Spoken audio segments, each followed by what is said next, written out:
I wanted to join 24.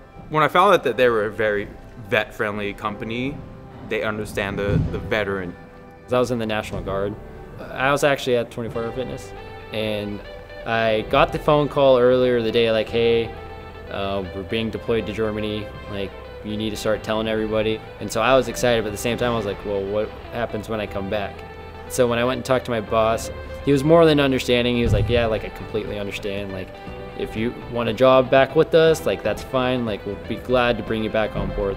I knew that I was taken care of on both aspects, not only just on the military side, but my civilian side of things. So it made it really easy for me.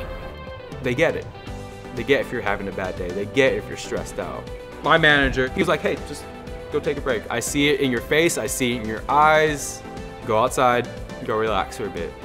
And it helps. I was in the United States Marine Corps.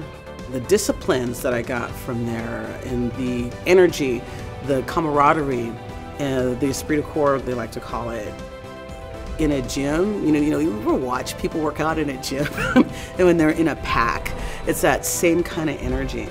And I feel like now here at 24 Hour Fitness, I feel like I've recaptured it.